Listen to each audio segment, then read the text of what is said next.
Seja bem-vindo ao Vértice Cast. E o episódio de hoje a gente vai falar sobre inovação.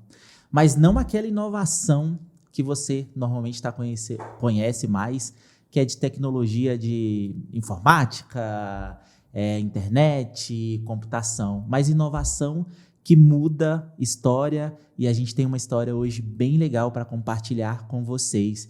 E o convidado de hoje é Walter Biasson. É um gaúcho que não gosta de chimarrão, mas ele diz que gosta de carne, de churrasco. Então, eu já estou desconfiado desse gaúcho, mas no papo aqui eu tenho certeza que, de alguma forma, ele vai conquistar a gente. Walter, muito obrigado, seja bem-vindo ao Vértice Cast. Obrigado pelo convite aqui, fico muito satisfeito. E a questão, eu sou gaúcho, mas estou morando em Santa Catarina, né? Diz que o sonho de gaúcho é morar em Santa Catarina. Então você trabalhou muito, né, pra morar. Mas como que um gaúcho não gosta de chimarrão? Eu nasci em Brasília, desde o dia que eu conheci, que eu experimentei a primeira vez, cara, isso aqui é muito bom. É bom também, mas eu não sei, para mim é uma mão de obra fazer aqui, aí top, né? Aí é muito quente, é melhor tomar cervejinha, um vinho, o vinho no top, né? É melhor. Aliás, eu faço vinho também. Eu fiquei sabendo que você faz vinho. Faço vinho também, a gente... Mas você produz? Sim, a uva lá tem plantação? Não, agricultura não. Agricultura não. Eu vou lá, compro as uvas dos produtores, levo lá para a nível do mar e lá a gente faz todo o processo, chama-se desengraciar, ou seja, tirar a uva do cacho, aí depois fica a parte de fermentação, de cantação e de vez em quando a gente coloca em barril de carvalho, não, e assim por diante. Daí sai um vinho lá. Legal. Até falar com a audiência, o Walter, ele faz parte da Allcas Equipamento, e a gente, como Só Reparos, a gente comprou um ensacador de areia com você, eu acho que é o nome que é a máquina de ensacar areia com você, e a gente vai falar um pouco dessa inovação, dessa tecnologia que foi criada, mas antes fala um pouquinho de você, fala um pouquinho da história. Deixa eu só falar uma coisa bem bacana. Olha só, antes de inventar a máquina de ensacar areia, eu fui vendedor, eu fui supervisor de vendas, depois eu fui representante, sempre no ramo de material de construção. Tive algumas questões de venda, aprendi a vender quando eu aprendi a vender livro, daquela época lá, dos anteriores. Bom, livro? As enciclopédias azul. Exatamente, a Delta La Rossi. Eu sou velho, cara. Eu também sou, porque eu usei elas. Eu não tinha internet naquela época. Bom, olha só, eu viajei pelo Brasil afora e visitei muitas lojas na minha vida. Muitas. Vocês imaginam, como supervisor, sim, quantas lojas eu devo ter entrado na... E depois de ter vendido aqui para o Só Reparos uma máquina de ensacar, eu vim visitar uma vez que eu vim aqui para Brasília. E quando eu entrei dentro da loja do Só Reparos, gente, cara, é uma coisa assim, é a melhor loja de materiais de construção que eu entrei na minha vida. Tá? Tanto que quando eu entrei, eu assim, meu Deus, que é isso? Isso não é loja, isso é uma boutique. E quando eu entrei, e o atendimento das pessoas aqui dentro, se eu morasse aqui em Brasília, eu ia comprar piso só para dizer, isso aí, comprei na Só Reparos. Verdade, dá orgulho de entrar dentro de uma loja, sim, assim, sim. É uma satisfação. Tá? Obrigado pelo feedback aí. Mas olha só, eu falo isso de coração mesmo, porque a gente entra de lojas de grande porte, de pequeno porte. Aqui é uma loja tradicional de Brasília e a gente se sente muito bem aqui dentro, muito bem mesmo. Eu sou suspeito para falar, tem quase 20 anos que eu estou aqui, então já vivi várias fases assim, e a Só Reparos é uma empresa familiar, né? É uma empresa que preza por valores, e esses valores nascem da família, dos diretores, e a gente leva muito a sério isso, então a gente transfere isso para os nossos clientes, para os nossos colaboradores internamente, para os nossos clientes. Eu acho que receber esse tipo de feedback é importante para que a gente continue também, né? E outra coisa importante que você está falando é o seguinte: tu está falando como fosse dono da Só Reparos, e eu sinto isso aqui dentro também. Diretoria, percentualzinho para mim aí. Aí eu vou falar com mais energia ainda. Mas é isso. O colaborador em si, ele tem que se sentir dono da empresa. Sim. Porque no momento que ele se sente dono da empresa, ele valoriza aquilo que tem e faz a empresa crescer. Sim. E, aliás, todos crescem, né? Sim, Todos crescem. Até o cliente em si cresce também, né? Com certeza. Não, a gente tem... Com 35 anos de história, você tem vários cases de clientes que a gente veio crescendo juntos, de parceiros, profissionais que foi crescendo junto, e a gente ajudou a Alcaz crescer, tá vendo? Pois é, essa é uma história bem bacana, porque é o seguinte, quando o Djair entrou em contato comigo, pedindo o preço da máquina, assim, aí, obviamente, teve uma negociação e depois disso entrou o Hugo na negociação. Não, aí a negociação foi... Olha só, mas... Ele não te pediu um dinheiro, não, pô? Não, traz a máquina, me dá X. Não, tu sabe, teve duas coisas na negociação que eu achei bem bacana, certo? Uma delas, ele disse assim, olha só, se você cotar o frete quando for o remetente, o frete se torna mais barato. Vê o valor do frete aí e me passa depois. E realmente ficou mais barato o frete sendo pago pelo remetente. Claro que ele nos pagou, sem problema nenhum, tá? Agora, outra coisa que ele me passou, que era muito importante naquela época, é o seguinte, se você vender para Só Reparos, você vai vender para todas as lojas de materiais de construção aqui de Brasília, porque nós somos de referência. Dito e feito. Tá? Rapaz, os caras te deixou rico, hein, A riqueza Walter, não está na parte financeira, na parte da alma, satisfação pessoal. Isso é mais riqueza ainda. Eu estou bem curioso, primeiro para conhecer um pouquinho da história da Alcaz.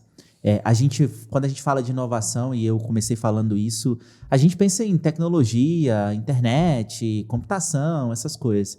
Mas a gente como grupo, né, Grupo SR e a Só Reparos, 35 anos aí já no mercado, e veio outras empresas, a gente tem a Live em Casa, nosso e-commerce, que vende para todo o Brasil. A gente sempre buscou inovar em várias coisas que a gente faz no dia a dia, em vários processos, seja a forma de atender, seja a forma de otimizar o tempo ali, facilitar a vida do colaborador. Pô, a máquina de areia traz muito isso, né? A gente ensacava areia com a latona, né? E aí veio a máquina para contribuir. Como que foi o processo de você criar uma máquina para ensacar areia? Aonde você viu? Olha só, eu 15 anos atrás eu não tinha nem ideia e aliás, eu sempre fui vendedor na minha vida, eu nunca fui fabricante e agora que eu estou aprendendo a ser até um pouco de empresário também. Uhum. Bom, como eu lhe falei, eu era representante comercial de uma empresa que trabalhava com materiais de construção e eu era representante na ilha de Florianópolis, na grande Florianópolis em si. E a Florianópolis é uma ilha, certo? E no meio da ilha tem uma lagoa, a Lagoa da Conceição. E eu tinha um cliente lá, a Oliveira Materiais de Construção, eu ia lá visitar ele. Quando cheguei para visitar ele, um dia tinha um outro representante na minha frente, que era de um atacado, com um livro desse tamanho lá, e ele foi olhando lá, tem que atender, e eu, como representante, tenho que aguardar, esperar a coisa acontecer. Bom, passou todo o processo ali, fiquei praticamente 2 horas para atender ele lá, e depois ele me atendeu e disse assim, Walter, tua pauta é pequena aqui, faz o seguinte, o meu irmão sai para almoçar às 11h30, tá? Eu saio para almoçar 12h30. Quando chega 15 para meio-dia, não chega mais nenhum representante aqui, não vem me visitar os representantes, então vem me visitar ao meio-dia, que em 15 minutos eu já resolvo contigo, em vez de ficar esperando um tempão aí. Isso está ótimo, beleza? Na próxima visita que eu fui fazer para ele, eu tinha um Peugeotzinho, estacionei o Peugeot, não na frente da loja dele. Tu casou com o Peugeot, né? Não. Casei, agora tem outro Peugeot, cara. Fui obrigado a ter outro Peugeot agora. Já vou explicar a história do outro Peugeot. Bom, aí estacionei o carro, fui até o depósito, cheguei lá no depósito, fui fazer o levantamento do material que ele tinha, fui anotando num papel de papelão esse, de saco de cimento, né? Anotando o material. E eu vi que tinha 5 pessoas segurando um saco de plástico, certo? E 5 pessoas jogando areia dentro daquele saco. Eu disse, mas que estranho isso, né? 10 pessoas trabalhando aqui para fazer isso, né? O que vocês estão fazendo? Estão me sacando areia. Um cara com os olhão desse tamanho, assim, meu Deus do céu. Sacando areia? Nós temos que sacar 2.000 sacos de areia hoje. Eu olhei, que medida vocês estão usando aí? 3 pasadas e meia. Precisa, medida precisa! Que bacana, os caras têm uma precisão. Beleza, eu larguei daquilo, fui para a loja de materiais de construção, que era próxima, né? Cheguei na loja de materiais de construção, o Jonas me viu e disse, só um pouquinho. Aí resolveu umas outras coisas, me chamou, cumprimentamos lá e tudo. E eu disse, tu tem isso aqui de material. Aí ele disse assim, essa aqui tu põe tantas, essas tantas. Aí me entregou o saco de cimento, o papel do saco de cimento me entregou e disse assim, tá tirado o pedido, né? Depois te mandar cópia. E eu disse, pois é, Jonas, olha só, você me economizou praticamente 2 horas de trabalho, cara. Isso aí para mim, me ajudou bastante. Me permite que eu te pague um almoço num boteco aqui, próximo aqui, então, para recompensar essa situação. Sim. E ele disse assim, sim, eu vou sim, mas antes a gente tem que dar uma olhada lá no depósito, lá que o pessoal está ensacando areia. Daí chegou o irmão dele, daí nós fomos lá para o depósito, e no caminho, assim, mas por que isso? O que aconteceu? Por que tanta areia ensacada? Ele disse, não, é o seguinte, é que aqui a Lagoa da Conceição tem uma parte lá da lagoa que chama-se Canto da Lagoa. E lá não chega carro, e muito menos caminhão, certo? Então, tudo que vai lá para aquela região tem que ir de barco. E eles estão construindo uma mansão lá, com iates e assim por diante. E para chegar a areia lá, não pode ser areia a granel. Sabe? Bota em cima do barco, se virar o barco de um lado, a areia vira barco e dá uma confusão. Então, eles têm que fazer o lastro, tudo certinho, com areia ensacada. Beleza. E eles precisam de 2.000 sacos de areia por dia. E eu tenho que contratar o pessoal para fazer esse serviço, né? 10 pessoas para fazer esse serviço. Por que não compra uma máquina para fazer areia? Não tem isso. Mas como não tem? Existe máquina para tudo. Máquina para ensacar feijão, arroz, bala, sorvete, absorvente, papel higiênico. Existe máquina para ensacar tudo. Como é que não tem máquina para ensacar areia? Não tem. E depois eu constatei realmente que não tinha. Eu disse, tá bom. Tá?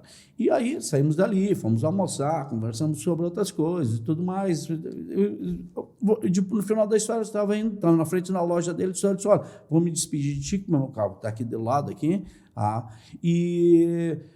Mas, Jonas, me diz uma coisa.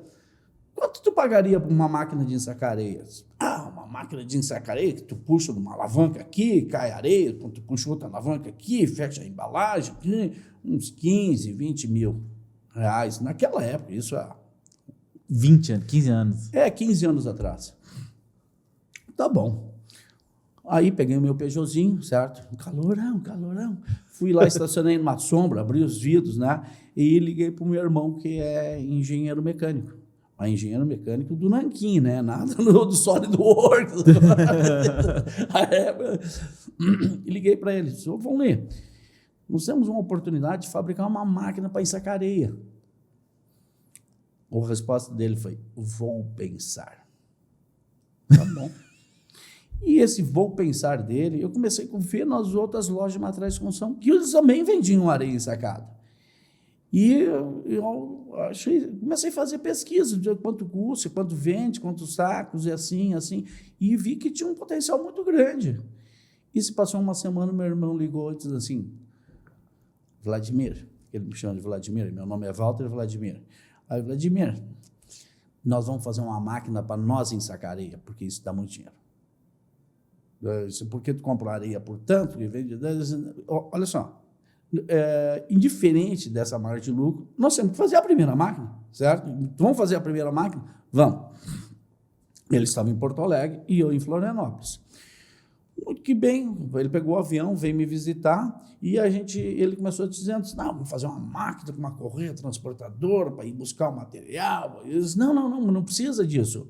Não precisa porque as lojas de materiais de construção têm para carregadeira. Mas se não tiver, eu disse, não, é o seguinte, eu tenho que fazer uma máquina que fique entre 15 e 20 mil reais. Eu não posso fazer mais caro do que isso, senão não vai ter mercado. Tá? Porque tu já tinha... O cara já tinha te falado... Ele queria pagar, né? Uhum. Bom, aí nós começamos a fazer a máquina. Olha só. o meu irmão se envolveu para começar a fazer uma coisa e foi fazendo um protótipo e estava quase pronto o protótipo. E ele diz assim: Walter, recebi uma proposta indecorosa para ir trabalhar na Costa Rica. Tchau. Como assim, tchau? Como assim, tchau? Tem que ir. Eu tive uns gastos aí, depois acerto contigo isso. Mas e agora? Tchau. Aí eu tive que descobrir o que é um parafuso M8 Allen, eu tive que descobrir o que é uma chapa 316, eu tive que descobrir o Mas que ele já tinha feito o desenho da máquina? Ele tinha feito uma máquina, um protótipo, assim, que eu nem digo que é um elefante branco, era um mamute tão grande, assim, enorme. E aí é o seguinte, eu tive que descobrir toda essa questão de motor e tudo mais, polia, cava, enfim, eu descobri tudo isso e terminamos o protótipo. Beleza, vamos botar para funcionar. Aí, bom, eu já tive carro velho, certo? Eu não sei se tu já teve carro velho. Carro velho é o seguinte, tu deu um problema na embreagem, daí tu arruma a embreagem, agora não vai dar mais problema na embreagem, daí dá problema na direção, aí arruma a direção, daí dá problema no pneu, daí era um problema, aquilo me afetou de uma maneira que até o meu psicológico estava sendo afetado e eu estava prestes a desistir. Eu disse, para tudo, respira e vamos fazer o seguinte, larga esse mamute aqui, certo? E eu vou chamar uma pessoa que vai desenhar lá no SolidWorks, todas as peças, a gente vai mandar cortar laser e vão fazer uma máquina nova dentro, vão utilizar o conceito dessa aqui para fazer uma máquina nova. Fizemos uma máquina nova. A história do Walter está muito inspiradora, mas agora eu quero trazer algo muito especial para você. A gente, na liveemcasa.com, a gente está com um cupom ativo, o cupom aqui do nosso podcast chamado VérticeCast, que te dá 5% de desconto em toda a sua compra. Basta digitar o nome do cupom VérticeCast na finalização da sua compra para você já ganhar esse desconto. Então aproveite essa oferta super especial só para você que nos acompanha aqui no VérticeCast. Agora vamos voltar para a conversa com o Walter. Bom, fizemos a máquina nova e tem uma coisa interessante, que na ilha de Florianópolis, há uns tempos atrás, toda a energia da ilha passava pela ponte da ilha. E eles foram fazer uma manutenção lá na ponte e explodiu o negócio e até morreu, caiu gente no mar lá e tudo, e cortou a energia da ilha. A ilha ficou às escuras, ficaram 3, 4 dias às escuras até consertar a entrada de energia elétrica para a ilha. Claro, consertaram e tudo, só que a companhia de energia percebeu que não poderia ser utilizado só um canal de entrada. Então, eles fizeram uma entrada no sul da ilha, um eletroduto que passava por baixo da água, certo? E, obviamente, para ele passar, eles abriram um canal, certo? E esse canal, eles acharam que a própria areia do mar ia fechar esse canal. A localidade era Ribeirão da Ilha, no sul da ilha, uma localidadezinha bem afastada. O que acontece? Um dia de maré baixa, uma senhora estava caminhando no mar lá e caiu dentro da vala.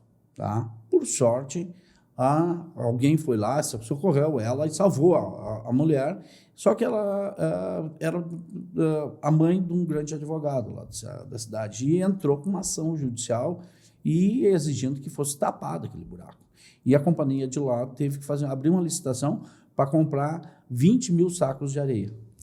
E eu fiquei sabendo. Eu fui atrás da construtora que ganhou a licitação. Se eu tenho areia para te entregar. Quanto tempo leva para me entregar? Eu tenho prazo de 90 dias. Eu acho que em 30 dias eu te entrego. Porque 20 mil sacos tu vai entregar em 20 dias. Vamos fazer o seguinte, deixa 30, mas eu acho que em 20 eu te entrego. Aí, resultado. Aí fomos lá, pegamos a nossa máquina, levamos um porto de areia. Não sei se vocês conhecem como é que é o processo de dragagem. Puxa a água com a areia fica, a água escorre e fica aquela quantidade, aquela montanha de areia ali, certo? Toda ela com uma grande quantidade de água. A concha da pá carregadeira juntava essa areia e jogava dentro da nossa máquina, a água chegava a escorrer pela frente. E nós ensacamos todo o material. Em 20 dias nós conseguimos entregar tudo. E aí não foi suficiente, eles botaram mais um aditivo de 10 mil sacos e nós entregamos em 10 dias. Então, atendeu a necessidade. Bom... 1.000 sacos por dia. Foi. Aí, com 2 pessoas só. Um ensacando e o outro a gente estava com uma máquina de costura, que tinha que ser saco de Rafa, uma questão ecológica, certo? Bom... E nesse meio tempo eu chamei uma pessoa para filmar em HD, chique, né, rapaz? Rapaz. Coisa moderna. Há 15 anos isso era maravilhoso. High-tech. Eu chamei uma pessoa, ela fez a filmagem lá, e aí eu convidei um amigo meu que tinha loja de materiais de construção para ver a máquina de areia funcionando. Ele disse, olha, eu posso ir na terça-feira lá. Pode ser na terça-feira? Pode. Beleza. Daí nós fizemos a filmagem, editamos o vídeo, tudo, e colocamos o vídeo no YouTube, editamos no domingo e colocamos no domingo de noite mesmo o vídeo no YouTube. O meu telefone lá e tudo. Bom, no YouTube da Alcaz. Colocando no YouTube. Me parece naquela época estava no nome dele, até Marcelo. Eu não me lembro, mas estava no nome dele lá, botamos no YouTube lá. E resultado disso, o Gilberto foi lá nos visitar na terça-feira, olhou a máquina e tudo. Pô, interessa. Quanto custa? 18 mil. Eu disse, beleza. Como é que eu pago? Eu disse, à vista.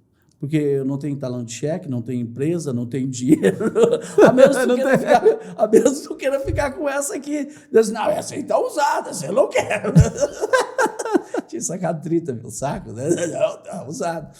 Daí acertamos lá, daí eu fiquei feliz, porque agora tem trabalho para 30 dias, né? Era 30 dias para fabricar uma? 30 dias. E isso foi na terça-feira. Na sexta-feira eu tive que retirar o vídeo do ar, porque eu tinha vendido mais 4. E, aliás, eu tinha vendido mais 4 e aí tinha um cliente... Isso a gente está falando de 15 anos atrás, no YouTube já te proporcionou vender. Isso. E aí é o seguinte, eu tive que tirar o vídeo do ar e depois disso, o que acontece? Um cliente me ligou e disse, Walter, tu ficou de me ligar e tudo. Eu expliquei para eles, olha, desculpa, eu não te liguei porque aconteceu isso. Eu não tenho capacidade produtiva, é uma por mês só. O que eu posso fazer é o seguinte, eu posso te entregar daqui 4 meses, 5 meses, talvez. Aí ele diz assim, quanto custa a máquina? 18 mil. Então vamos fazer o seguinte, quando a máquina estiver pronta, eu te deposito os 18 mil na tua conta. Eu disse, tá bom, tá fechado. Aí, nesse meio tempo, um dos clientes que eu ia entregar em Campinas, ele diz assim, olha, não está pronto o galpão, segura a minha máquina. Sim, segura a máquina. Tua máquina está pronta. Precisando de dinheiro. Está no início, né? E outra coisa, naquela época... E tu ainda continuava sendo representante? Aí isso é outra história legal que eu tenho para contar. Legal. Vamos contar todas aí. Daí é o seguinte... Aí, o que acontecia? Eu trabalhava digamos, de manhã cedo, das 7 horas da manhã, visitando meus clientes, vendendo meu material. Aí eu parava às 4 horas da tarde, ia até a oficina, tirava uma roupa que eu tinha, botava uma roupa mais suja, porque se sujava mesmo, cara, se sujava mesmo. E aí trabalhava das 4 horas até as 10 da noite, todos os dias. E aí teve um dia, eu era recém-casado, teve um dia que... eu saí de lá, sei lá, já estava trabalhando dessa forma, chegava 10 horas em casa, jantava, dormia, daí no outro dia, às 7 horas da manhã, estava de novo lá na rua trabalhando. E teve um dia, depois, sei lá, umas 3 ou 4 semanas, eu cheguei em casa e a minha mulher falou assim, olha, eu casei com um representante comercial, eu não casei com um mecânico. Cara, aquilo tem uma coisa em mim. E eu disse, olha... Diferente, se eu seja mecânico, que eu seja representante, eu tenho um sonho. E esse sonho eu quero buscar. Me aceitar como mecânico ou me aceitar como representante, tanto faz. Mas meu sonho é o meu sonho. E eu vou buscar o meu sonho.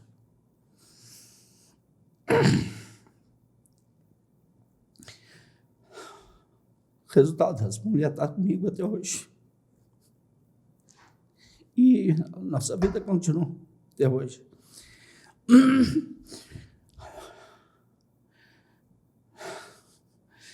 Pegue seu tempo. Obrigado.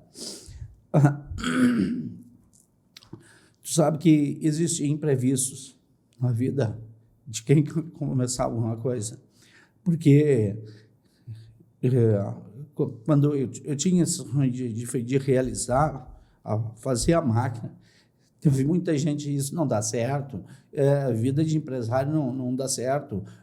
E outra coisa, como representante comercial, eu estava numa zona de conforto, eu estava tranquilo, estava recebendo meus valores normais, enfim, tinha uma vida confortável. Sim. Só que eu vi isso como uma grande oportunidade para mim poder crescer. Outra coisa, não é só crescer, é ajudar a humanidade, usar outras pessoas, porque é muito ingrato ver 10 pessoas sacando areia, enquanto que uma máquina pode fazer o serviço de 10 pessoas. Sim. Sim. Então, enfim, a gente conseguiu a coisa acontecer. Hoje eu falo com maior orgulho que nós estamos há 11 anos no mercado, nós estamos com mais de 3.500 máquinas vendidas no Brasil e mais 26 países. Tá? Eu tenho máquina na Noruega, eu tenho máquina na Suécia, eu tenho máquina na Espanha, eu tenho máquina em Angola, eu tenho uma máquina na República Dominicana, tenho no Equador, Peru, enfim, é toda a América Latina. Aliás, eu tenho hoje distribuidores nos Estados Unidos, tenho distribuidor na Argentina e tenho distribuidor no Uruguai. Aliás, o Uruguai é o país que mais compra máquinas nossas. Uruguai? Uruguai. Primeiro Uruguai e segundo os Estados Unidos. Aliás, foi no mês de fevereiro, embarcou um container para os Estados Unidos com 18 máquinas e isso eu tenho um orgulho também. Caramba, porque o tipo de construção lá normalmente não utiliza. Olha só, o que acontece? Realmente não utiliza. Aliás, nos Estados Unidos tem uma coisa que é o seguinte, tem uma empresa lá chamada Kikret, como se fosse uma fábrica de cimento, certo? Tem várias fábricas de cimento aqui no Brasil e eles não só vendem o cimento, mas vendem areia ensacada também. E quando eles compram já, o cara pede, manda tantos sacos de cimento, C1, C2, C3, tantos pallets e tantos pallets de areia, fina, grossa, Sim. média, e aí vai todo o lote para eles lá, paletizado, tudo certinho, e eles vendem tudo paletizado. Obviamente que tem máquinas muito mais sofisticadas para fazer isso, certo? Aliás, essa Kikret tem 27 pontos de distribuição lá nos Estados Unidos. É muito bacana. Só que tem uma coisa, a minha máquina de sacar areia foi para lá para ensacar adubo orgânico. Tá? Porque, aliás, Caramba! Aliás, lá nos Estados Unidos, a fazenda que foi do George Washington lá nos Estados Unidos tem a minha máquina ensacando areia, ensacando adubo orgânico lá. É verdade, gente, é verdade. Caramba! E, aliás, eu inventei uma máquina para ensacar areia. Aí veio o pessoal do adubo orgânico e me disse assim, Walter, dá para ensacar adubo orgânico? Vamos testar. Testamos, funcionou. Não precisou fazer nada, simplesmente funcionou do jeito que estava lá, ensacou adubo orgânico. Veio o pessoal do asfalto frio. Walter, ensaca asfalto frio? Eu acho que ensaca. Aí, rapaz, e eu acho que, sei lá, há 10 anos, talvez um pouco antes disso, começou a venda de asfalto sendo vendido ensacado. Isso, eu peguei bem no início isso. Bem no início. E porque o pessoal ensacava tudo na mão também. Tudo na mão. Virou a minha máquina de ensacar areia, se vai ensacar asfalto frio, nós testamos, não funcionou. Daí, calma. Tem um sistema vibratório exclusivo que eu fiz aqui, certo? Que a gente tem que aumentar o poder, a potência dele, certo? Então, mudar os sistemas de chapas aqui. Mudamos, funcionou. Entendi. Walter, vamos voltar um pouquinho. Você estava falando de quando você trabalhava como representante até as 4 horas, depois ia trabalhar e teve a questão com a sua esposa. Qual foi o momento que você olhou e falou, cara, eu tenho que contratar gente para produzir as máquinas? Você já tinha patenteado a máquina? Aliás, deixa eu te contar esse pedaço da patente, certo? E aí, ainda bem que, para tua esposa, né? Ainda bem para ela que ela ficou, né? Sim, porque agora, pô, o cara tá em 26 países. Bom, olha só. Depois disso, ter vendido essa primeira máquina, eu continuava trabalhando com representante, visitei um outro amigo meu. Visitei para ele, olha só, eu tenho uma outra máquina, uma máquina assim, para ensacar areia. Deles assim, sim. Eu acho interessante isso. Eu posso lá dar uma olhada? Eu disse, claro, com certeza. Quanto custa a máquina? Eu disse, 18 mil. Aí disse, né, eu vou lá dar uma olhada porque eu vou copiar a máquina. Oxe, é meu amigo, né? Ainda bem que ele falou isso, né? Porque daí eu disse, pô, e agora? Pô, todo investimento, todo trabalho que eu tive para alguém ir lá e copiar a máquina. Não tem uma maneira de resolver isso, né? E aí entrei em contato com um ex-patrão meu, tá? Falando do Cristiano, assim, eu inventei uma máquina, porque a gente tinha desenvolvido alguns produtos junto com ele também.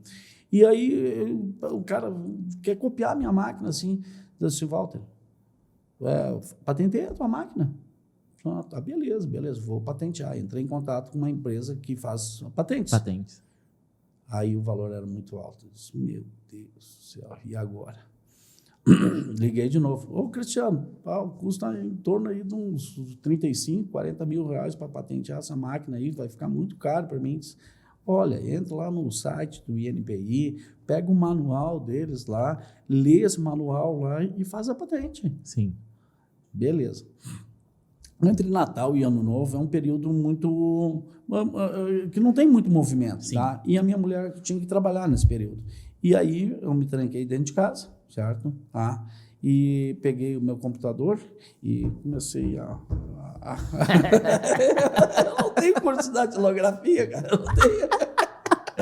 Olhava lá e digitava e foi. Eu fiquei praticamente aí 4 dias digitando toda a patente, certo? E colocando os desenhos, que daí eu tinha o cara do desenho, os desenhos e tudo. Dia 2 de janeiro, fui lá, naquela época era presencial. Eu fui lá no INPI, entreguei um documento assim, quero fazer a patente. Ele pegou a patente, olhou, está errado isso, está errado isso, está errado isso, está errado isso, está errado isso. Pode voltar. Tá. Fui para casa, aí, de novo, fiz de novo. Dia 3 eu fui de novo lá. Ele olhou, está errado isso. Pega junto de novo para casa. Volta de novo lá no dia 4. Ele disse, olhou a última folha. Está errado isso aqui. Daí eu disse assim, é só essa última folha? Aí eu já estava com um pendrive, né? Esperto, né? Fui numa lan house lá embaixo, troquei, fiz lá, entreguei. E aí fui lá de novo, entreguei, e ele foi lá, carimbado. Aí, agora tá seguro. Agora sim, agora eu vou liberar o vídeo de novo no YouTube, porque já estava terminando de entregar todas as máquinas. E aí, dali para frente, a coisa foi deslanchando. Daí entrou em contato aqui, dali, foi indo. A parte boa de fazer a patente é o seguinte, aí apareceu um copiador lá do Rio Grande do Sul. Aí eu tive que mandar uma notificação extrajudicial para ele parou. Daí apareceu um outro de Goianésio, apareceu outro de Campinas, apareceu outro de Ribeirão Preto. Gente, apareceu copiador de tudo que é lugar. Sim. Tá? A patente tem um prazo também, né? Sim. Olha só, eu não vou entrar em muitos detalhes, mas a patente ainda tem um prazo de validade de um determinado tempo para você fazer a patente em outros países também. E eu aproveitei a oportunidade, fiz a patente no Brasil, nos Estados Unidos, no México, na Europa e na Índia. A Índia não teve muito resultado e eu abandonei. Sim. Apesar que a gente já me vendeu máquina para Taiwan também, tá? Eles vão me copiar. Falando em prazo de validade da patente. A patente tem validade por 20 anos, quando é invenção, certo? Se passaram praticamente aí em torno aí de uns 10, 11 anos até agora, no momento. Então ainda tem muita lenha ainda tem mais um caminho pela frente. Só como eu te falei, já foi lá para Taiwan. Eu sei que eles vão copiar, certo? Então, daqui a pouco vai aparecer máquinas aqui no Brasil que são com as minhas ideias. Só que é o seguinte, a gente não pode parar no tempo. Sim, sim. Então, o que acontece? Eu inventei essa máquina para ensacar, nós desenvolvemos uma máquina para moer vidro, que tritura todo o vidro, vira pó, que tu esfrega na mão, assim, não corta a mão. Nós desenvolvemos... falando na questão do asfalto. Daí começamos a ensacar asfalto frio, certo? E aí o que aconteceu? O pessoal do adubo orgânico veio me falar, Walter, nós temos uma peneira aqui, essa peneira vibratória, a gente tem que ficar chacoalhando aqui para descer o material para a gente aproveitar o substrato. Faz uma peneira para nós. Não, mas a peneira vibratória não vou fazer. Daí comecei a pesquisar e nós desenvolvemos uma peneira sem eixo e sem raio, que a eficiência menina tem 20%.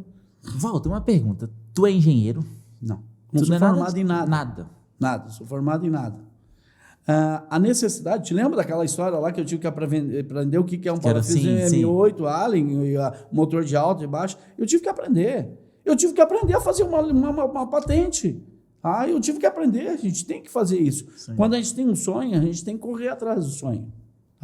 Indiferente das dificuldades que a gente vai passar. Tanto que, quando eu falei que ia fazer uma máquina de ensacar, tinha umas pessoas que falaram assim, não faz isso aí, tu vai te incomodar, ainda tem que pagar imposto, que isso, que aquilo. Realmente, isso não adianta, tem que pagar, hoje em dia é assim. E outra coisa, quando a gente quer as coisas, a gente vai desenvolvendo e vai achando uma maneira de resolver. De fazer, sim. Aí tu fez a peneira? Fiz a peneira, começou a peneirar o adubo orgânico, certo? E fui vendendo algumas peneiras assim, mais numa feira, que é uma feira chamada Paving, que é de pavimentação, e eu estava lá e junto com vieram o pessoal nos visitar, assim, e estava entrando no Brasil o fresado. O que é o fresado? Você imagina o seguinte, tem um asfalto, certo? Esse asfalto, ele sofre intempéries, como chuva, calor, frio, pressão, veículos de grande passa. E ele tem um prazo de validade. Depois de um determinado tempo, ele fica abaulado, ou dá buraco, bota um material para tapar buraco, enfim. E ele fica ruim, certo? E aí o que acontece? Vem uma máquina chamada fresadora. Uma fresadora, ela vai tirando o material ruim e vai deixando nivelado para se colocar um novo asfalto ficar retinho novamente, certo? Só que aquele material que é retirado ali é chamado fresado, ou RAP, que é a palavra digamos, mais técnica. E esse RAP, o que acontecia? Ele era descartado, tá? E jogado na natureza, 1 litro de óleo contamina 15 mil litros de água. E uma grande empresa, uma concessionária brasileira, passou no meu stand, viu minha máquina de ensacar e tudo, e eles falaram sobre essa questão. E aí eu disse, como é que você... Não, a nossa intenção é fazer o seguinte, pegar esse RAP, passar num triturador, triturar tudo e depois peneirar. Isso está errado. Cara, falando com o engenheiro lá de cima, que conceituado e tudo, está errado. Como está errado? Está errado, vocês têm que peneirar primeiro e depois triturar. O que for maior da gramatura que vocês desejam, daí sim vai ser triturado. Eles disse, não, mas vai trancar na peneira. Eles disse, não, mas vocês têm que usar uma peneira giratória, porque daí o torrão vai subir uma determinada altura, vai cair, vai se destorroar, vai se esfarelar, certo? Se aproveita o material e somente aquilo que for acima da granometria, que chama 3/4, que é 19 milímetros, aí sim vai ser triturado. Isso, não sei quanto é, mas só isso faz o projeto para nós. Faço. Aí fizemos o projeto, Chamamos os engenheiros. Nessa altura do campeonato, você já tinha equipe de engenheiro, tá Sim. contigo e tal? Mais ou menos, tá? Mais ou menos. Tinha, mas era o freelance que trabalhava de vez em quando. Mas mas aí já estava mais ajeitada a empresa. Já tinha um pouquinho de dinheiro. De dinheiro. Bom, fizemos o projeto, tá?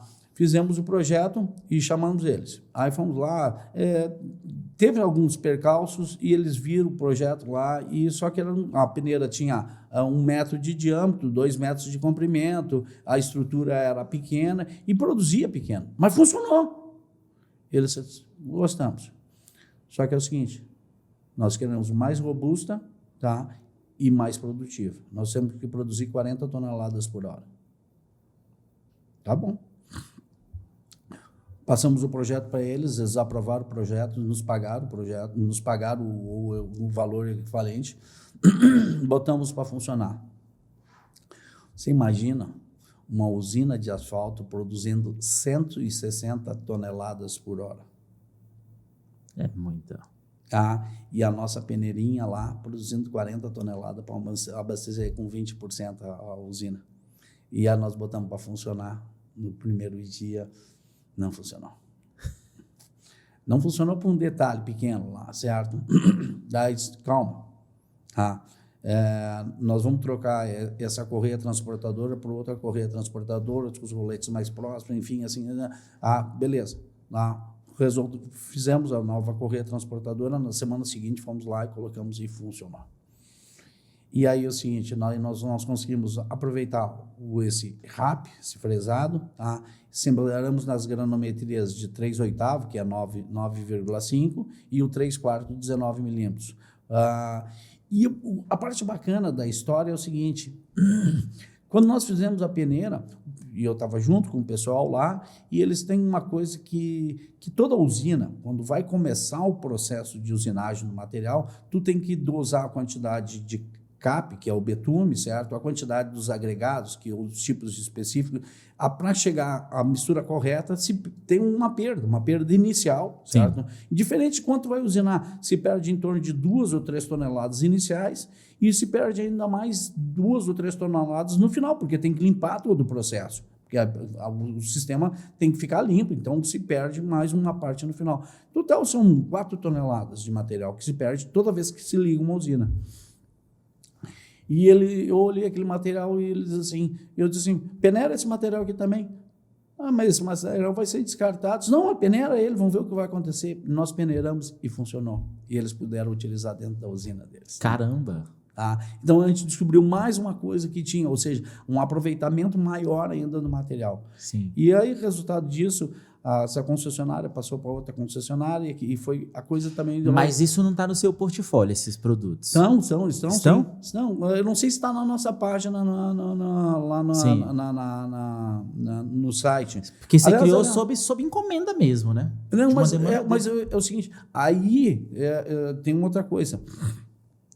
Tu tem um período de carência de 6 meses para patentear. Então, depois que eu vi isso, eu fui lá e fiz... Agora, não sou eu mais que digito, tá, pessoal?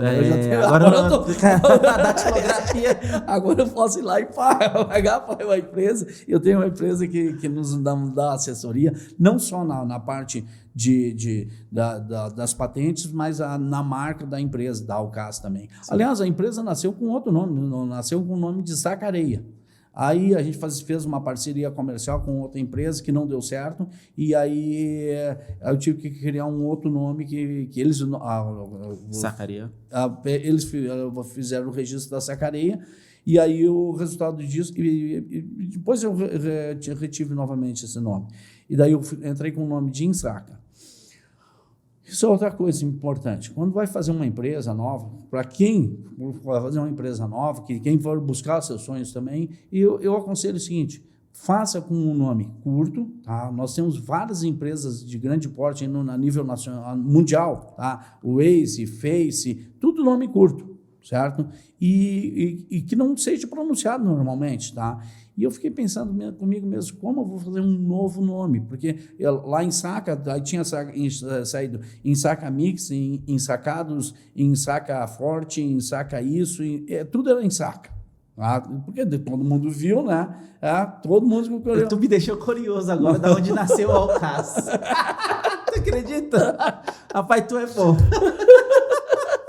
Aí eu tô falando, cara, chega logo. O que é o Alcaz? O que é o Alcaz? Eu também não sei como é que saiu o Waze, né? Mas Alcaz, eu vou contar a história de vocês em Alcaz. O que acontece? Eu não falo inglês, certo? Mas primeira coisa, eu tinha que achar uma palavra que começasse com A, porque se fosse uma das primeiras da lista, certo? Tinha que ser curto, tá? E tinha que ter uma pronúncia sonora bacana, certo? E aí eu contratei uma empresa para fazer isso. Tá? E aí eles me apresentaram vários nomes, e entre eles o Alcaz. Por que Alcaz? Al, em inglês, é tudo, certo? Sim. K é o símbolo de quilo. E o AZ, quem saca tudo de AZ. Então, Alcaz, tudo em quilo de AZ.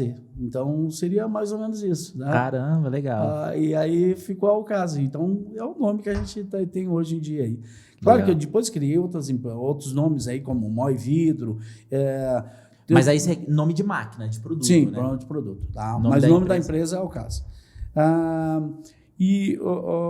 Como eu falei para você, a gente desenvolveu uma máquina para moer vidro, a gente desenvolveu um sistema para destorroamento, essa é uma palavra nova também, que nós criamos essa palavra. O que é destorroar? É quebrar um torrão em pedaços pequenos. Não é a palavra correta, o nome técnico é desgrumear, ou seja, é um grume que tem que ser desfarelado. Tá? Uhum. Isso de areia, isso é mais de asfalto, fresado. Então, a gente criou um destorroador, certo? Que é essa peneira giratória, que tem 1,40 m, o grume sobe, o torrão sobe, desce e vai se esfarelando. Ele faz o destorroamento e faz a classificação, porque separa em granometrias. E depois nós temos correias transportadoras. Como que é a tecnologia para separar isso? É por tamanho? Vou chamar de código. O código da máquina, a máquina é programada para separar por tamanho? Sim, porque o que acontece? Você imagina um cilindro, certo? Tá? E isso é outra coisa que os engenheiros lá dessa empresa me dizem assim, não, que a peneira vibratória é muito mais eficiente. Eu expliquei para eles, mesma coisa. Vamos fazer o seguinte, vamos imaginar que vocês têm uma largura de 1,5 m, certo? E uma peneira vibratória que tenha 3 metros de comprimento, ok? Certo? Vocês estão peneirando em 3 metros de comprimento. Se eu tiver uma peneira giratória que tenha 1 metro de diâmetro, certo? Toda vez que ela fizer a volta, vai dar 3,14, né? Que é o pi. Que é uma volta. Ou seja, se ela fizer uma volta, ela está fazendo a mesma distância que os 3 metros. Economizando espaço, otimizando... Exatamente. Então, toda vez que for fazer uma volta, se ela der 20 voltas, nós vamos 20 vezes 3, são 60 metros de peneira. Então, o que acontece? Na passagem da peneira, nós temos primeiro as granometrias mais finas, certo? E, aliás, agora surgiu o pessoal do micro-revestimento que me procurou porque eles precisam da granometria, que é o 316. 316 é 4,75. Sim. Certo? Então, é 4,75, depois é 9 milímetros, depois é 19 milímetros. É todo esse processo, ela vai fazendo todo esse processo, e que for a maior do que 19 milímetros, aí sim vai para um triturador, que equivale a 10% só, ou seja, um desgaste menor do triturador. Sim. E tem mais o processo que era utilizado antes, que era triturado primeiro, depois peneirado. No momento que tu tritura, tu quebra pedras ou britas que são menores que 19 milímetros, certo? E tu deixa ela exposta, tu deixa ela fraturada. E esse material tem que ser pintado novamente com betume, com um cap, certo? Então, são, digamos assim, são algumas situações que é utilizado fresado isso. Bom, depois disso, nós criamos o destorrador, classificador e dosador de fresados. Nós criamos também o pessoal do asfalto frio. Você vende mais para a indústria, para governo? esse tipo de máquina que provavelmente... Olha só, o nosso mercado é bem amplo, certo? Aqui em Brasília, praticamente quase todas as lojas de materiais de construção têm que ter a nossa máquina de ensacar, certo? Nos outros lugares não tem, mas eles têm que ensacar na mão, tá? Mas a verdade é que esse tipo de tecnologia, de equipamento, é questão de sobrevivência. Porque se você não otimiza a operação, e sobrevivência do lado de eu preciso otimizar a operação, porque custo de 10 pessoas é muito alto, e eu preciso também escalar. Então, mais rapidamente, eu tenho o resultado ali. Então... para quem não se importa com isso, fica para trás mesmo. Olha só, eu concordo plenamente contigo. Só que é o seguinte, quando se fala para alguém, porque agora não custa mais R$18 mil, tá? Mas quando tu fala... Custa 5, 10. Um pouquinho mais. 10 vezes 10. Só que é o seguinte, a empresa cresceu e nós temos vários tipos de máquinas. Nós temos máquinas por asfalto frio, nós temos máquina que é com porte menor, tem máquinas com porte maior, com mais tecnologia, com mais automação e assim por diante. Só que é o seguinte, tem lojas de materiais de construção, quando tu passa para eles o valor, eles dizem, não, vou continuar ensacando na mão. Aí é o seguinte, nós fizemos um cálculo, olha só, uma pessoa por mais esforçada, por mais trabalhadora que seja, tá, não consegue fazer mais do que 300 sacos de areia por dia de jeito nenhum, não tem capacidade física para isso. Tá? A nossa máquina, com menor porte, ensaca 2.000 sacos por dia. Eu faço sempre um cálculo da seguinte forma, olha só, tu não está economizando 4 pessoas. Digamos que esteja economizando uma pessoa só. Uma pessoa só, um trabalhador dedicado e tudo, eu considero o seguinte, um salário de 2.500. Ok? Um salário, o padrão aqui de Brasília é R$3.000, mas vamos deixar por 2.500, certo? 2.500, mais os encargos trabalhistas e tudo mais, essa pessoa vai chegar mais ou menos em torno de 3.600, 3.800 de custo para a empresa, certo? Eu digo, em 10 meses a máquina se paga sozinha. Só de economia de mão de obra. Fora digamos, a precisão, que não vai ser mais 3 pasadas e meia, né? Porque vai ser exato o peso. Exatamente. Tá? Além de ter uma ergonomia, de a pessoa produzir mais, sem tanto esforço, como estava sendo feito antes. Né? Então, tem que ter todas essas particularidades. Legal. Walter, conta pra gente como é que foi esse processo de internacionalização da Alcaz. Bom, como é que da onde surgiu isso? Pô, tava vendendo máquina para... Eu vou te contar a história da primeira. Tá? O que aconteceu? Eu estava lá, fazendo as máquinas, entrou em contato comigo uma pessoa do Paraguai. Veio através do YouTube? Também do YouTube. Daí eu já tinha até página na internet e tudo, né? Naquela época era em saca, daí o pessoal ia lá preencher um formulário, daí eu recebia o formulário, já estava moderno já. Bom, aí, resultado, uma pessoa entrou em contato por telefone e estava falando em espanhol. Naquela época não falavam muito bem espanhol, agora aprendi mais ou menos, tá? Aí ele começou a falar e me perguntou o preço da máquina, assim. Daí eu passei o preço da máquina. Daí quanto tempo leva para fabricar? 30 dias. Como é que funciona? Ela deposita 50% agora e os outros 50% quando embarcar a máquina. Tá bom. E se passou uns tempos, e eu fabricando as máquinas e tudo, de repente entra um valor na minha conta. E um valor quebrado, assim, uma hipótese, 10.838, sei lá, um valor quebrado, assim, entrou na minha conta. E agora? De onde é que veio esse dinheiro? O que aconteceu aqui? Eu não vou gastar, daqui a pouco vai aparecer o dono desse dinheiro, vai aparecer. E eu continuando fazendo as minhas coisas normalmente, né? Se passou uns 30 dias, a pessoa entrou em contato comigo. Walter, a máquina está pronta? Quem é que está falando? É o fulano de tal, aqui do Paraguai, assim, mas o senhor tem que depositar os 50%. Não, já depositei, eu fiz o depósito.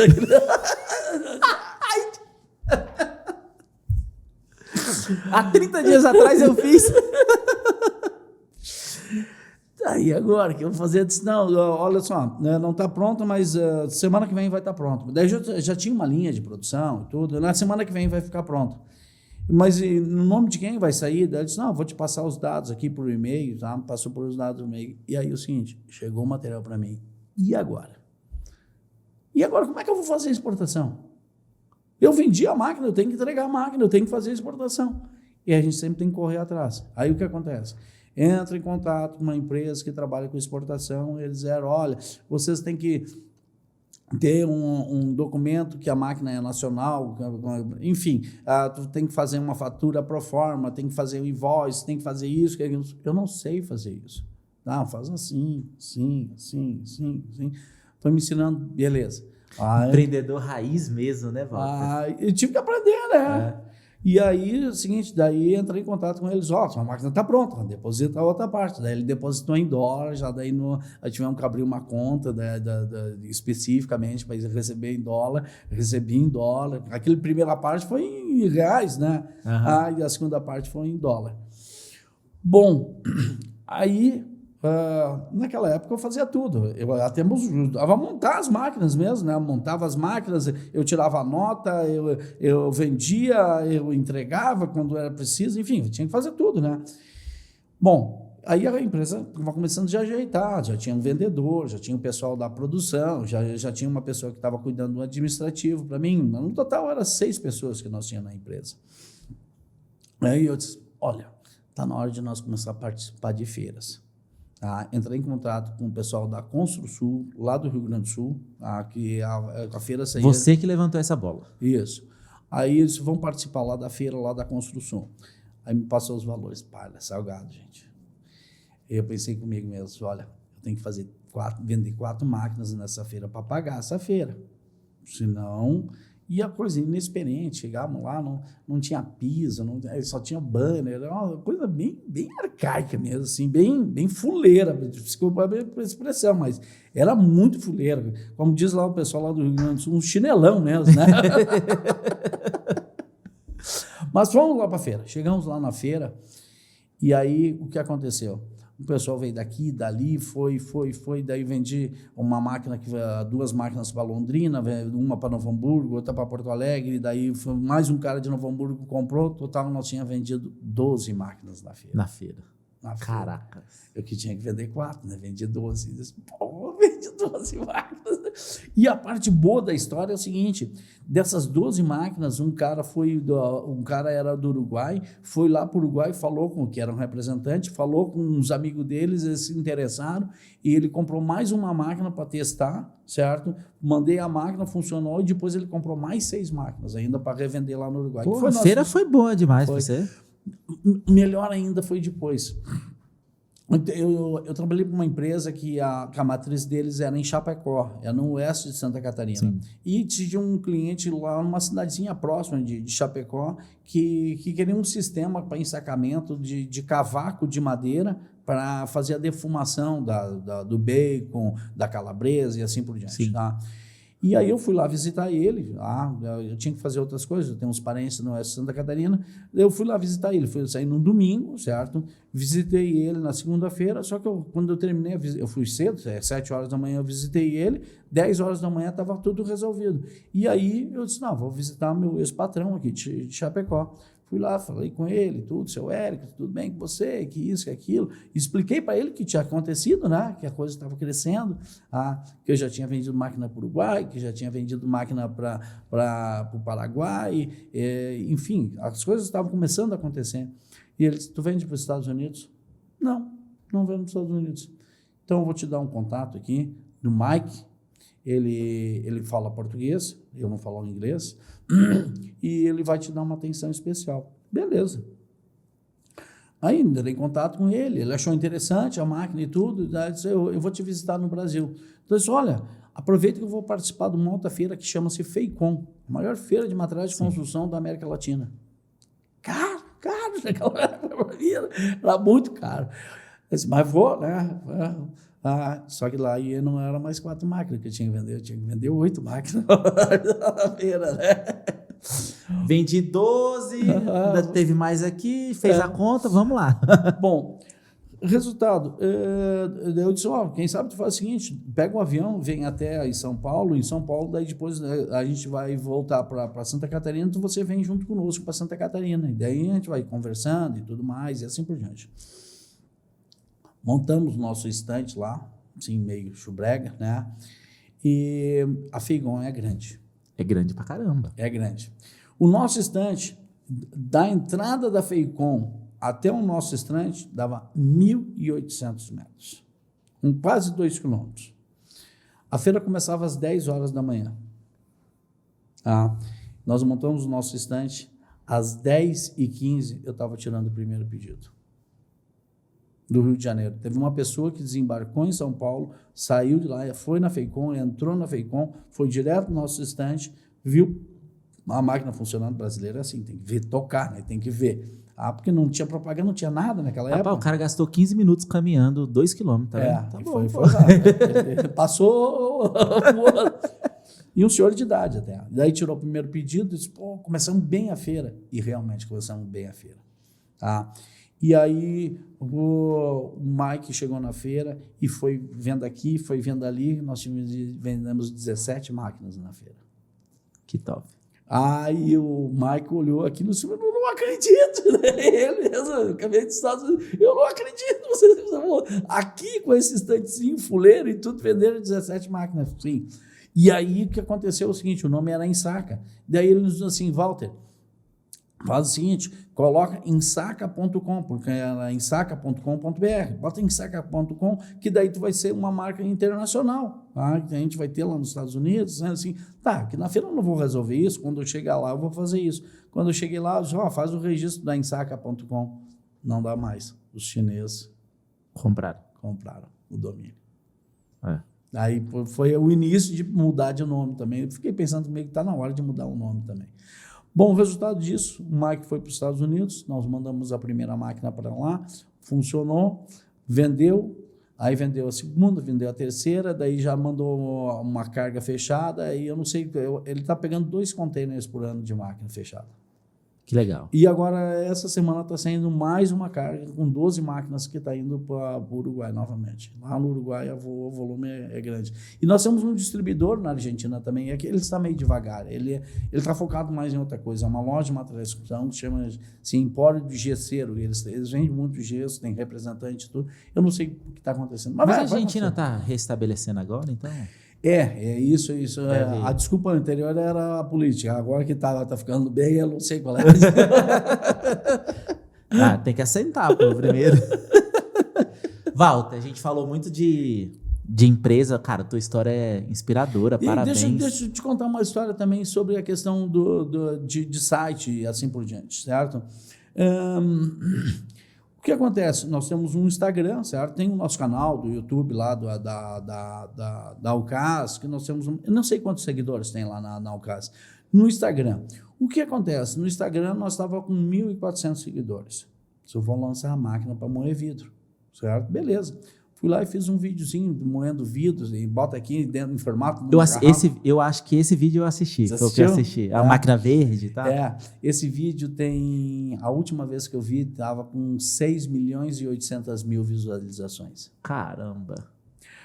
E olha só. De uma máquina moendo vidro, cara. 1 minuto e meio o vídeo, cara. E olha só, esse vídeo, o que acontece? Nós estávamos com 1.400 seguidores. Assim, em questão de um mês, nós estávamos com 60 mil seguidores. Que veio desse vídeo. Caracas! E outra coisa, eu vi agora essa semana, estava com 82 mil seguidores. Quando estava com 74 mil seguidores, 76, 78 mil seguidores, o pessoal do marketing diz assim, vamos fazer um vídeo agora com 80 mil seguidores, que vocês fazendo, vibrando, e vamos fazer. Quando eu vi, estava com 82 mil seguidores. já não dava já tinha passado. Não dá para fazer mais. Então, caramba, um vídeo impulsionou bastante, hein? Sim. Então, agora nós estamos com 82 mil seguidores. E eu tenho um outro canal também, que nós estamos com 40 mil seguidores, que é da minha família. Ia perguntar sobre isso. A gente falou tanto de empresa e tal, comentei, da tua história inspiradora. Eu acho que você vê, né, que a tua trajetória profissional, você viu um momento ali, uma oportunidade, e eu acho que muito mais do que só enxergar a oportunidade é agir para Sim, né? transformar. Porque, Quando pô, o cara tem um sonho, tem que correr atrás dele. encostou o Peugeot. Você tem duas mulheres, né? O Peugeot e a tua. Aí tem a história do segundo Peugeot também pra você contar. E eu acho que é muito disso, né? As pessoas que estão assistindo a gente, de, cara, viu uma oportunidade, tem uma ideia, cara, age, coloca pra rodar e chama a gente pra ajudar, porque a gente não consegue fazer as coisas sozinho e tal. E a tua história é muito disso, né? Parabéns. Olha só, eu vou contar uma parte, depois eu vou falar também a questão das pessoas ajudar.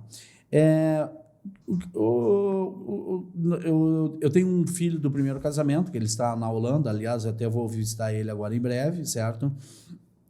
E eu tenho um outro filho que agora tem 13 anos, e aí chegou a época da pandemia, certo? Então a gente ficava meio... Tava sem fazer nada, aí você fez... Cara, eu vou fazer mais uns filhos, né? E aí a mulher foi fazer ultrassom, que eu não pude entrar lá para fazer ultrassom, eu não podia. Quando ela chegou, ela disse assim, é trigêmeos. Tu imagina, é trigêmeos. Ela com um sorriso aqui, e eu disse, e agora? Sem nada para fazer, faz trigêmeo. Isso era 2020. Tá? Vamos ter trigêmeos, beleza? Vamos lá, né? Aí o que acontece? As máquinas já estavam dando dinheirinho bom, né? Dava para alimentar mais três crianças, né? Aí o que acontece? Estava programado para nascer exatamente no dia 25 de março, que era o aniversário da minha mulher. Então ia nascer os trigêmeos no mesmo aniversário. Ia ser mais prático para mim também, né? Ia ser bom. Uma festa só para tudo, ia ficar legal. Bom, só que o que aconteceu? Eu peguei Covid. Isso era lá pelo dia 14, mais ou menos, eu peguei Covid. E era um final de semana. E aí no sábado, no final da tarde, um amigo meu disse, olha, eu tô com Covid. E a gente esteve junto, eu acho que tu pegou também. E eu também estava com uma dor de cabeça e tudo. E eu disse, bom, se eu tô com sintomas, E aí eu fui numa farmácia, essa de vila mesmo, certo?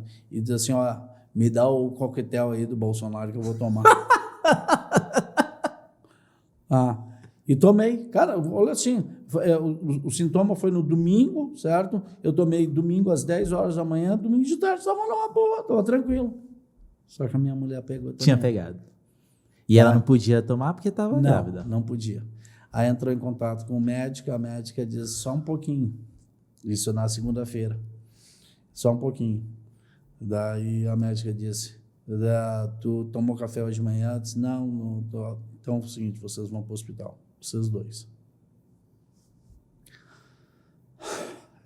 Dói.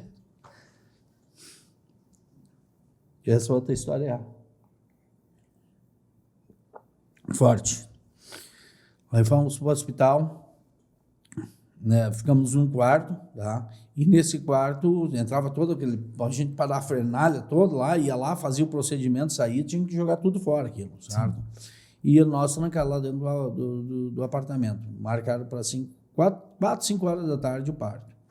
Cesárea, tinha antecipando por conta... A minha mulher, ela é assim, ela saía do sofá, ia para o banheiro, ia para comer alguma coisa, voltava para o sofá ou para a cama, ela pegou 30...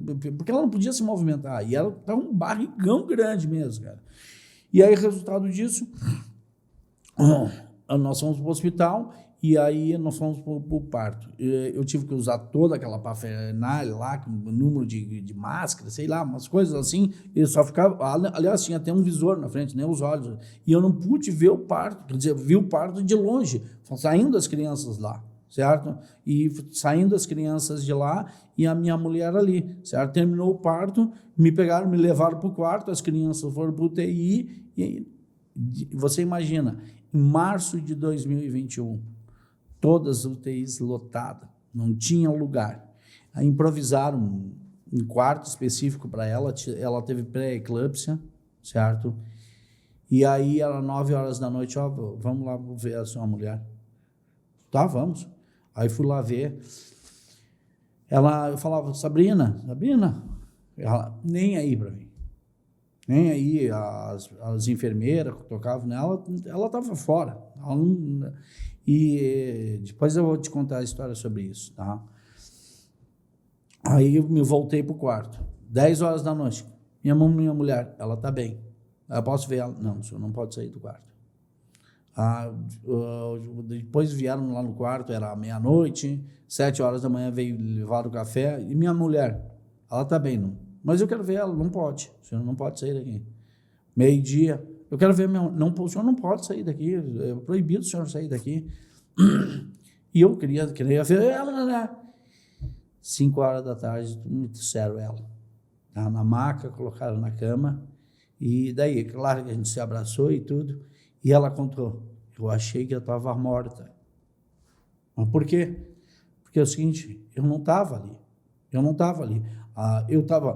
Eu via as pessoas me limpando, achando que eu estava sendo limpa para ir para a funerária. Caracas. E as pessoas falavam comigo e eu pensava, o que é que elas estão falando comigo? Eu estou morta. Caramba! Eu não estou aqui. Eu não estou mais aqui. Eu já estou em outra, já estou saindo daqui. Aí ela caiu a ficha a hora que ela me abraçou. E aí o seguinte, aí foi a primeira parte. Segunda parte, eu vi as crianças. Não pode. Mas a gente quer ver, não pode. Não pode. Aí não tivemos que ficar o período da quarentena, que eram os dias que tinha ali, depois a gente pode ir para casa. Depois disso, daí sim eles liberaram para nós ir ver as crianças. Tinha uns horários específicos, de manhã, de tarde e de noite. Sim. Então, eu trabalhava, a minha mulher ia de manhã e de tarde. Ela disse que no primeiro dia que ela passou na frente do quarto que a gente estava, deu um negócio ruim, ela não queria mais ir durante a noite. De noite ela não ia de jeito nenhum para lá.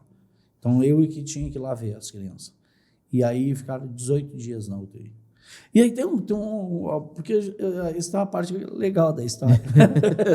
Tem o desafio, mas a gente aprende também. Olha só,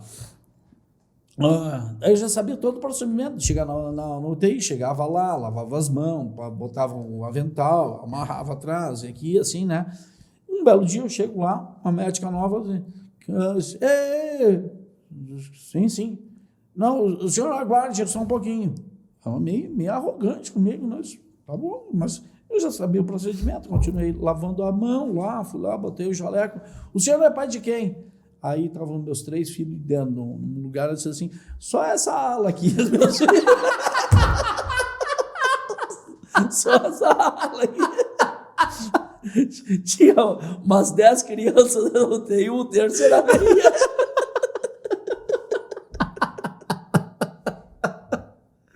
Ai, Walter, caramba.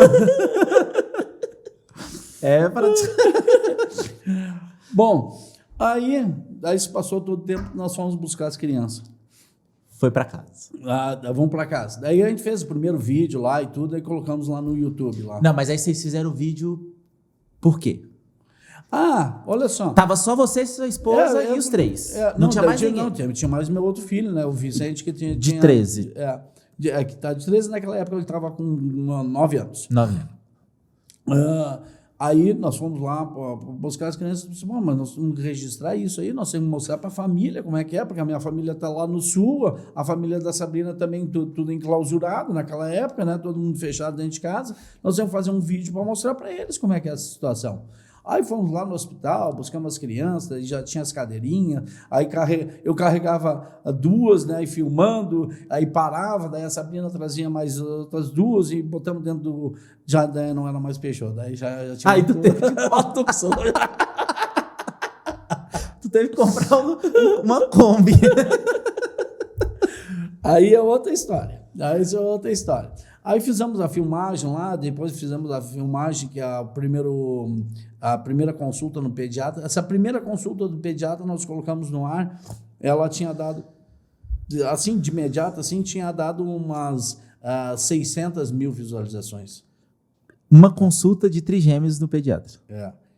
Não é 600...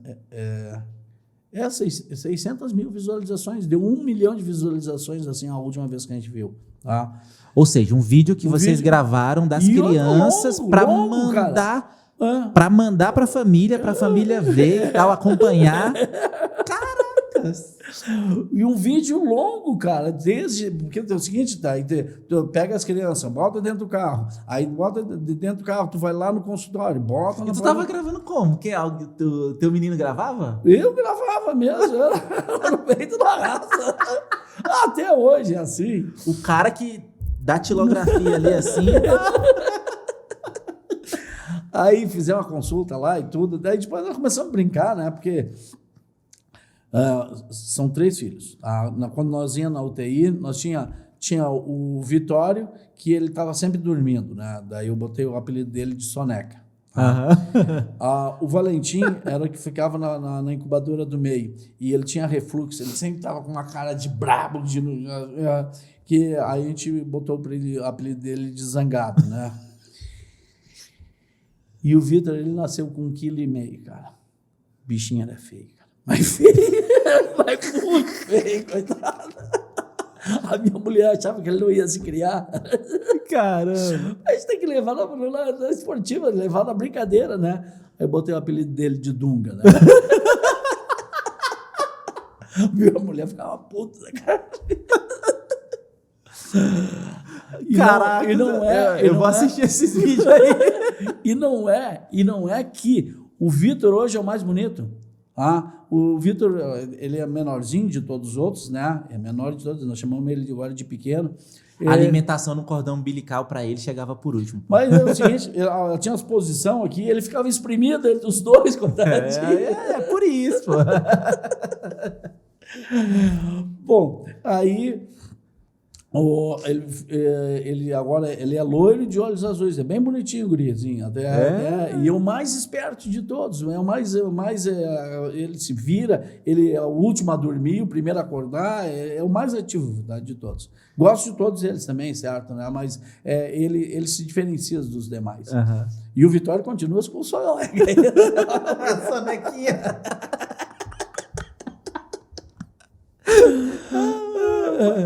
Bom, hoje em dia nós temos o nosso canal que chama-se Trigêmeos de Florianópolis, certo? E nós temos lá um total hoje, a última vez que eu vi era 43 mil seguidores. Mas só que o seguinte, chegou uma época que eu parei de fazer vídeo. 2 coisas, estou viajando, nós viemos de lá para cá, participamos aqui da Água Brasília, estamos visitando alguns clientes, daqui, amanhã a gente já vai para Luiz Eduardo Magalhães, vamos participar de outra feira lá, terminando a feira de lá, a gente vai para outra feira, que é a feira em Olambra, certo? Sim. Então, praticamente eu estou vou ficar 40 dias longe de casa, então também não... E é tu que normalmente grava?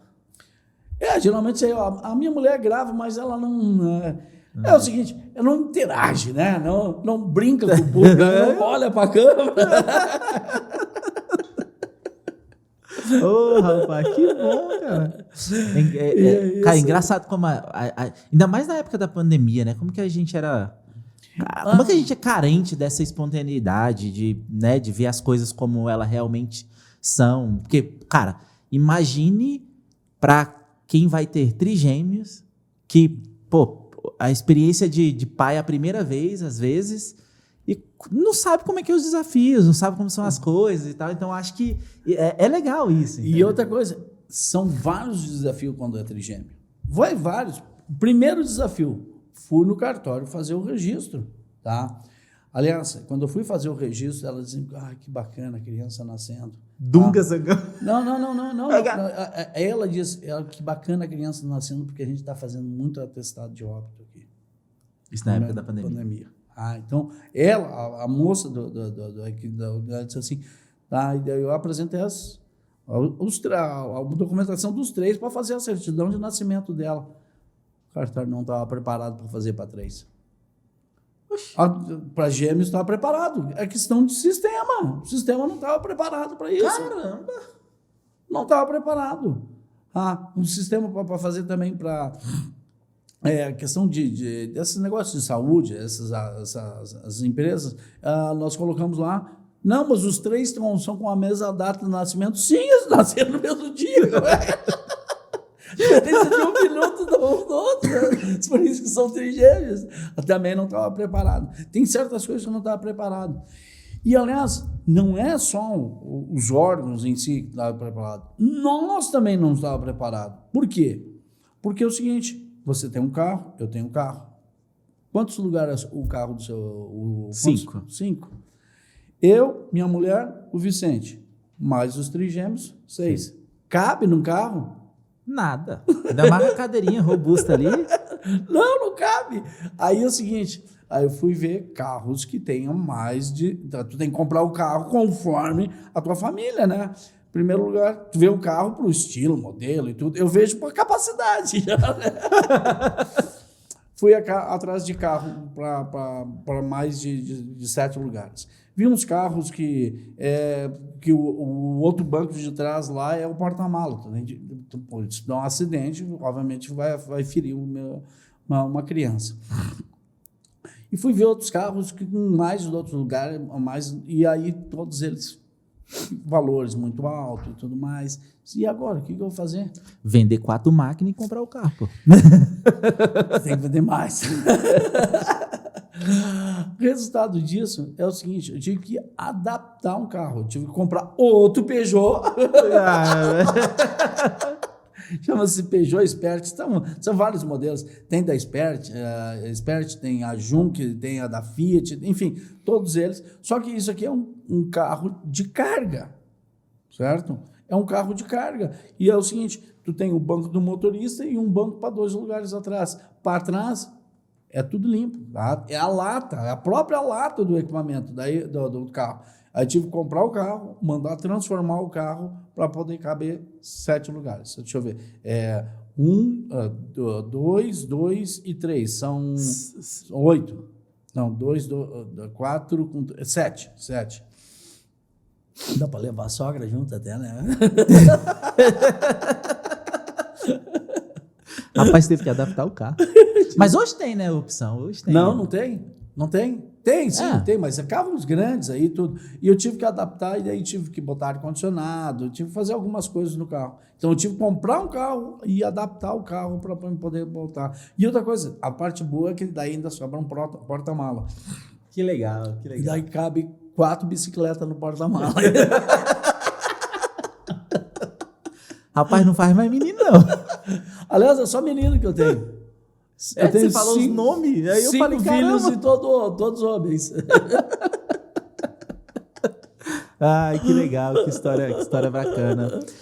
Walter, primeiro eu quero te agradecer muito pelo papo, por compartilhar a sua história. Que história legal, tanto a parte empresarial quanto a parte dos teus filhos, né? Apesar de todos os desafios, eu tenho certeza que a energia que você trouxe aqui, você sempre levou e encarou também com uma leveza. E a gente precisa disso, né? Porque, a vida já é desafiadora demais para a gente também passar com a cara fechada. mas muito obrigado mesmo por compartilhar essa história. Deixa eu falar mais uma coisa, a questão de filhos. Geralmente, pessoas... quando eles eram pequenos, nós fomos num shopping com um carrinho, tivemos que comprar um carrinho específico para botar os 3 lá dentro. Já adaptar os 3. E aí todo mundo olhava 3, meu Deus, quanto trabalho e tudo.